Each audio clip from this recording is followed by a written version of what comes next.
Books make you hope. Books make you dream. Books make you laugh. Books make you scream. This is the Books That Make You show, discussing books with authors and experts, unraveling the inner pages of all the books that help make us who we are. Welcome to the Books That Make You show. I'm your host, Desiree Duffy, and we're talking about books that make you enter the nest of an elusive serial killer. It is 1986, and a serial killer moves elusively through Halberton City, darkening citizens' lives. Her nesting ground drips with evil, but most maddening is the ripping of innocent souls. She latches onto 4 people of interest, targeting the community's children. Let's meet A.G. Fletcher and his book, Black Rose Cocoon. A.G. is an 11-time award-winning author, including a BookFest award winner, and he teaches the art of storytelling to other writers. His obsession with questioning the good and bad in life and those gray areas, the scary parts, is what makes his work so enthralling, dark, sinister, and a little bit colorful too. AG, welcome to the show. Hi, happy to be here. Fabulous. Okay, let's dive in. Serial killers. They really tend to tickle our imagination. Why do you think that is? I think because there is no actual understanding of how that killer instinct actually festers itself in someone, because there is no real science to it. It's just part of their nature. There are some theories that suggest that the part of her brain that feels remorse, that part in a killer's mind is much smaller, therefore creating that killer instinct that they just can't control. But really, it's not. I don't think it's really something that they can control or that they want to control. It's just part of their nature, which I've really come to understand, especially for male killers. But see, for female killers, which is a lot more terrifying, there's a bigger psychological component to it, where there's a bit more of leniency towards being an opportunist, where they have more intent as opposed to just the thrill of kill, and more female killers have a bigger agenda, is what I'm trying to get to. So I think that's what it comes down to. It's interesting. You're talking about being able to turn off that part of their brain as if they would want to, but then again, at the same time, this is something that fuels them. They want to do this. This isn't a matter of resisting or holding themselves back. They want to do it. Okay, talk a little bit more about the female serial killer and the differences between her brain, her mindset, and her intention than the guys. Men is mostly about body count, so they don't really care who they kill, and even if they have an MO that makes a pattern a bit more obvious as the body count gets higher. But that's the difference, is a male's body count is just a numbers game, where a female killer is more about whatever trauma or financial agenda they have. It makes the pattern less about what they leave on the body and more about the message they leave after. So, take famously Eileen Wuornos, who targeted, I think, middle-aged white men because of her father issues. And she would make up stories to victimize herself so that whatever murders she was caught doing was justified beyond insanity. But that's why female cases aren't as big, because I mean, I know it's it's a bit sexist to say that women kill due to psychology, that they're emotionally driven, but I think the difference really comes down to just um, not just overall intent, but how they feel after they've killed. Like maybe there's some kind of actual like warm feeling after they've done it, whereas a male killer is more like, meh, I don't care, I feel nothing. Hmm. It was just a kill. So with Black Rose Cocoon, I guess I can say her name, Chelsea, was the killer because it's not known to all the characters at the beginning, but it's known to the reader. Um, the the whole intent she has behind her killings is she never understood or appreciated um, love and motion, but she did find love in concrete, I guess is the word I could use, to be more controlling and more satisfying because she gets to keep that love to herself. Because growing up, she felt that love was this like fleeting thing that she can't have for herself, and that whenever she reached for it through her parents or her sister, it got farther away from her. And that when she defended herself when she wasn't feeling loved, she would become aggressive and start acting out. But because it was such a outlandish and insane approach to love, the parents didn't see any rectifying to her actions and viewed her as more of a monster as opposed to a troubled girl. Hmm. So when she got older, that whole, you know, childhood psychosis got away, and she just kind of like the killer in her just grew as she got older and didn't care about her past or even remembers it. So I tried to make it full circle towards the end, but to make it less about um, humanizing her and to more about this is why she is the way she is. There is no rectifying or justifying her actions. This is just why it happened. And it's obvious you've done your research and that you've really dug into the underbelly of this darkness. Now, is your book, the stories, the character, everything, what inspired it? Where did it come from? Um, I was after listening to 6 months of true crime podcast, I wanted to focus on um, the cinematography of it all.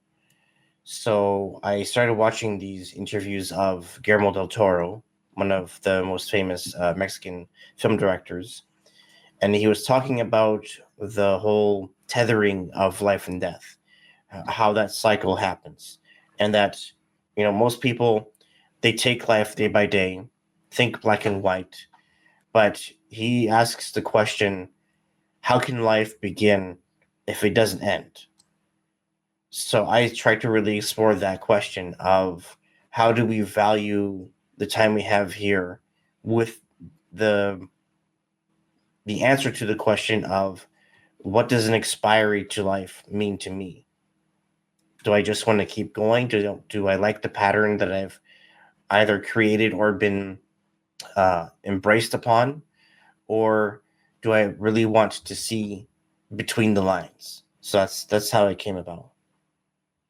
And when you lean into dark fiction, horror, by the way, I'm a huge, huge fan. One of the things Mhm. that I've always thought is if you can face the ultimate thing that scares you, there's a Yeah. sense of empowerment. Tell me a little Mhm. bit about how you feel about leaning into these dark gray areas as a human being yourself. Okay, that's a good question. Um, well, when it comes to darkness, whether it's my own or seeing, I guess my insecurities in others towards darkness, I see it as kind of like anger's umbrella, where you really understand that there is diversity in emotion and diversity in darkness, and that how we approach something bad that happens to us is really dependent on not just our decision making, but how long we stay in that place of darkness. Like, do we decide to be self-analytic, or do we want to stay away from that idea because we're terrified of who we actually are deep down in terms of our reaction to darkness? Or do we want to face it head on? Which I know sounds very like motivational speaker, but it's really important to not only face our darkness, but also be willing to work through the tough parts. A lot of times when we have so much going on in our life and then darkness comes in, we want to push it away. We want to suppress it because we have too much to do, too many people to look after, and then we start neglecting ourselves and start having these moments where we're inadvertently creating self traps, and therefore leaning towards substance and bad habits, or even the wrong people you should be associated with.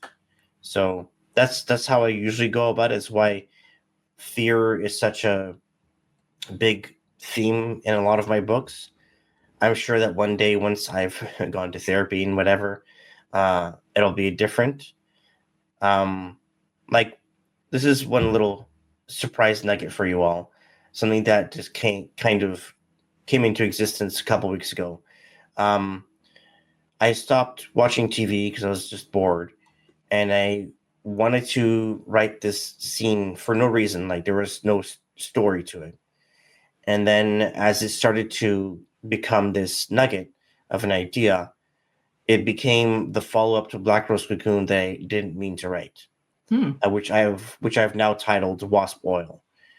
The premise I have now is there is a drug or phenomenon called wasp oil that has taken over the city, that has become ice cold and could burn up in flames.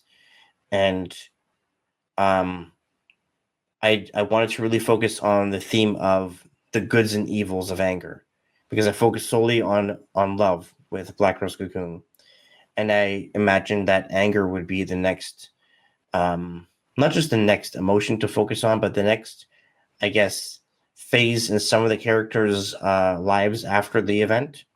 But also, I always thought it was kind of stupid that people view anger as this ugly emotion that we're all conditioned to not feel. Because in order for us to keep our day jobs, we can't lash out at everybody when we're angry, because it's just not proper and it scares people away. Or even when you're a kid and your mom says, stop yelling. Don't yell when mommy's around. Be nice. So I want to really explore that. It's interesting the way you get into the psychology of things. And yes, maybe if one day you do see that therapist or whatever, they might twist your thought process around. But I'm actually enjoying kind of diving into this, because the way you see things is interesting. And obviously the way they portray themselves on the page is absolutely riveting, which is why your books are doing so well. So I look forward to that next book. And I'm curious, can you tell us what you enjoy the most about writing horror? Well, it stems from my love of, right behind my head, you can see my Stephen King books, first editions. What I've found fascinating as I got older with horror is that as anyone who gains life experience, the concept of darkness actually becomes a bit smaller as you are obligated to face certain things. And even if it's nothing to do with anything dark, when you get older and you have more responsibility, and even a change in the environment that you grew up in, darkness feels like more of a chore you have to work through. So reading and writing horror is fascinating to me, because it actually has a certain lightness to it, where you're thrust into these dark themes that remind you how fortunate you are for what you have in your life. I mean, Stephen King talked about how bad his life was when he was doing drugs. When he wrote Tommy Knockers, that's when he was the most coked up. And I don't remember which book was, but he wrote a book about a father that was under the influence all the time, and how it affected the family. So it's kind of a reflection of who he is. So that's what I mean by the fascination of why serial killers are such a big thing, because we want to understand what is it about this person's darkness that led them to this um, this need to get physical and violent and be aggressive. Is it purely just instinct that they can't control, or is there something deeper behind that? Because it can't just be, I want to kill everybody. There has to be some kind of intent behind it. And that's why I didn't really care for male killer cases. And even if I don't explore serial killers anymore, that's why Wasp Oil is going to be such a big deal to me, because I want to show audiences that anger comes in many forms, and how we react to it is very personal. It's interesting because so many times in society and culture, religion, philosophy, etc., we attribute that anger or that darkness to something else. You know, the Mhm. whole idea of the devil made me do it. It's not my fault. Mhm. The devil made me do it. But to your point, when we think of the monster as being something that's inside Mhm. of us and something that we all have to confront in one way or Yeah. another, or could escape, I think that's particularly chilling. Yeah.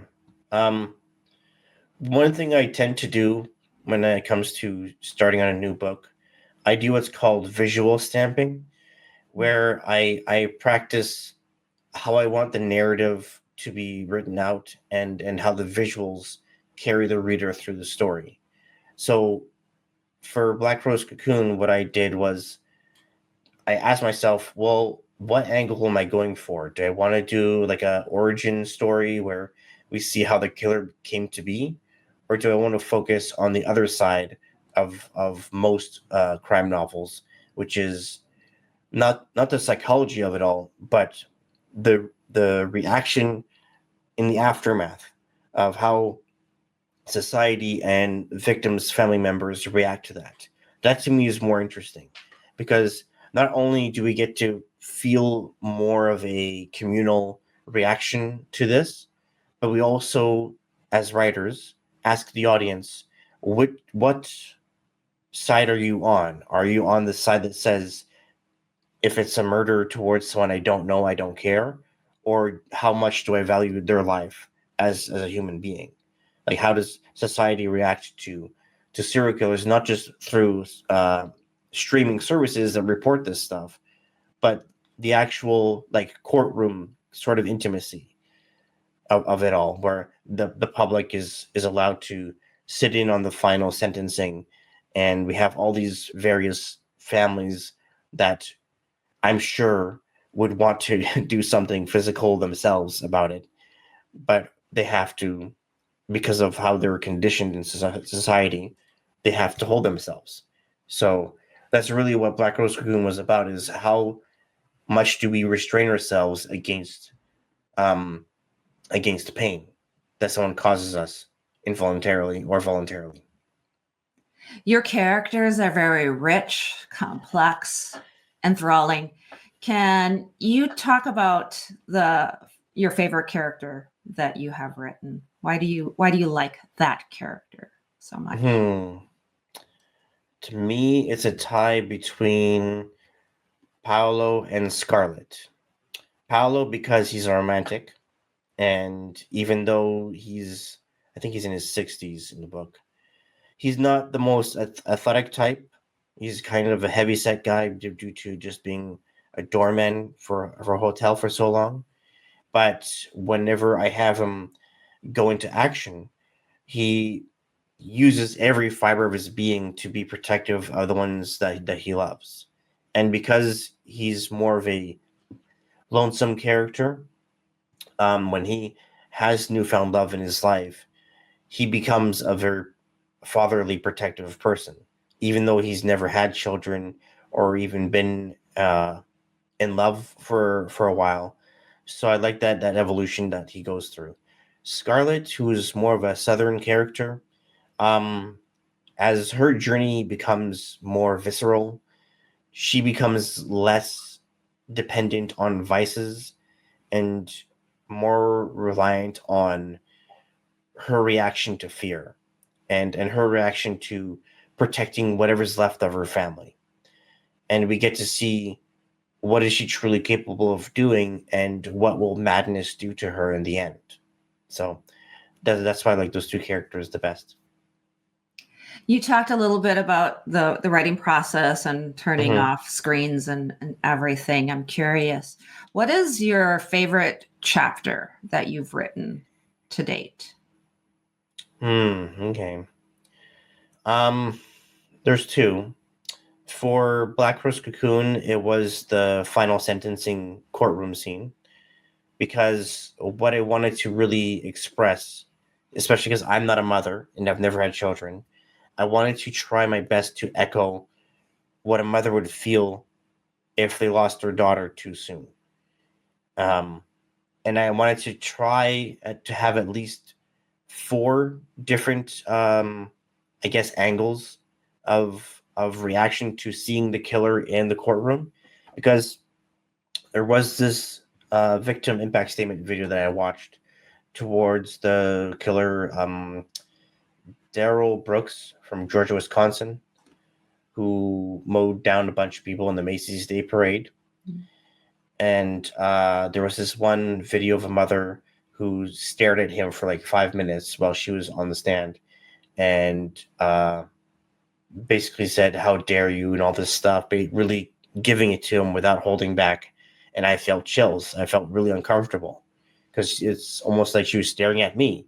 So I wanted to really express that, not just that intimacy, but that overall mama bear ready to attack kind of feeling where she knows she can't physically go at this person, but she can verbally. I did have, there is, it's not really a spoiler. I'm not going to say who it is to keep it interesting, but there is part of that chapter where someone does get physical in the courtroom with Chelsea. I won't say who it is. It is surprising because she's a quiet character. That's the only hint you're getting. Um, but yeah, that was the most valuable chapter to me. The other one, which is not part of this book at all, let me see if it's behind my head. Book 3. Well, other side. Other side. There you go. 3 of Boone and Jacques, Settled in Haunting. So in that part of the series, Boone and Shammy, his love interest, there's a scene. It's very short, but they're only teenagers. We get the first glimpse of how their love starts to blossom. And I was like, you know what? I have to make sure that this is not sexualized because they're only like 15, 16. So I don't want to get it. I don't want it to get too Twilighty kind of thing. So the scene is they're just lying in bed in this cabin, resting out for the next leg of their journey. And we just have Boone touch Shammy's arm, just as a moment of reassurance that everything's going to be okay. He loves her very much, and that's like his first, like, I guess his childhood becoming part of his past, and even leaving his teenhood behind, and becoming more of a not just a romantic but also a good partner towards Shammy. So I think that was the first moment where I started to mature as a writer, and as I was actually trying to leave fantasy behind, because I wanted to focus more on not just on the reality of life, but also using paranormal as an element that adds to the circumstances of the environment that the characters are pit against, so that the evolution of the atmosphere and the environment and the world building connects with them more, but also works against them in certain ways as the evolution of that world and a character connect and then uh, become a different beast by the end of the story. And you help other writers as Mm-hmm. well. You coach them. Can you talk about give us some of your tips for aspiring writers? Okay. Uh, let's say you have no money and you still want to put your stuff out there, but you're worried about rejection letters from publicists and publishers and all this stuff. Start with a blog.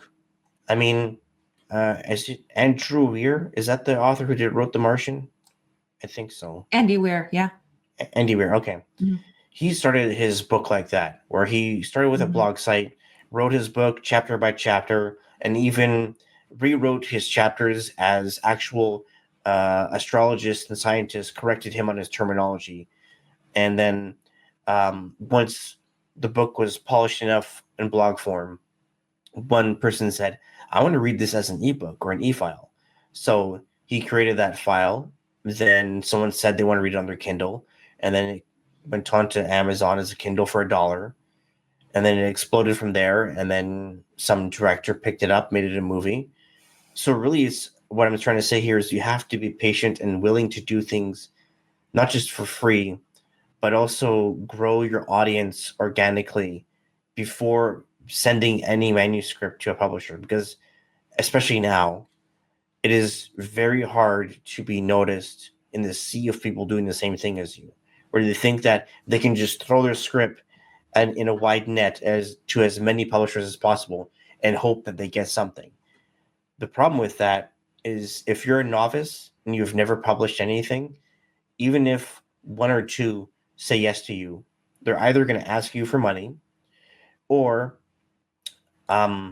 the royalty rates will be very small for you, meaning you get like 5, maybe 10%.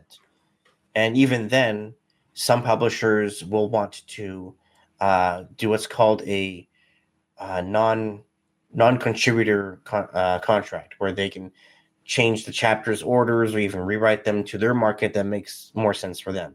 Now, this is not to discourage you, it's just to show you the reality of how things go when you first start out. So it's important to find platforms that are either free or have a small fee for you to publish something on your own without the need of an editor or illustrator, and you just put your content out there. Because the thing about putting the first thing out is it's just one thing. So the evolution of you becoming famous is all about small steps and putting as much out there as possible. So if you want to start with short stories or poems or whatever it is, small content, that's how not only do you gain an audience, but you also find out for yourself what kind of writer you are. Because you can say, well, I know everything. I'm a very technical writer. It's like, that's great. But there's being technical and then there's being inviting. You can be a technical writer that knows what they're doing, but a technically written, well-written book isn't as appealing as a well-practiced book. That's why Stephen King, when he first started out, was terrified of showing his first book, Carrie. And then someone else read it, his wife, and said, don't waste your time. Just see what happens. That's the whole idea of encouragement. So if you're not comfortable showing your book to your friends or your family, just put it out on the internet and see what happens. Yeah. At the very least, there's beta readers out there. So if you want somebody with an unvarnished opinion, and usually the beta readers aren't going to cost as much as like a developmental editor or a Kirkus review or something like that, more professional. I appreciate actually, AG, that you bring up the author platform. It is so true. And even publishers and agents, if they have two authors, two manuscripts, and they're both amazing, guess which one they're going to pick? The one who has a platform, because they're thinking of the marketability. So to your point, if the author has a platform, if they have a blog that people are already following, a Substack or a newsletter, or social media where they've got a fan base already, that's going to set you ahead. So even with, all things being equal, if the writing is equally good, platform matters for that reason. I'm curious. Okay, we're running up against the clock, but can you let people know where they can go to find you, follow you on social media, find your books? Okay, you can find me on all social media, basically, at the same handle, AG Fletcher. and that's on Facebook, Twitter, TikTok, Instagram, and YouTube. I'm not as active on YouTube. That's where I teach authors and even tell stories of behind the scenes that inspired stories or scenes. But that's where you can reach me. Oh, and for my books, you can go on Amazon for all 8 books. First 2 are under my legal name, Andre Gress, and the rest from Boone and Jacques to Black Rose Cocoon as Kindle and paperback. AG Fletcher, the author of Black Rose Cocoon. Thank you so much for joining us today on the show. I appreciate you. Thank you for having me. And thank you, everybody, for joining us as well. You can find out more about us on our website. It's booksthatmakeyou.com.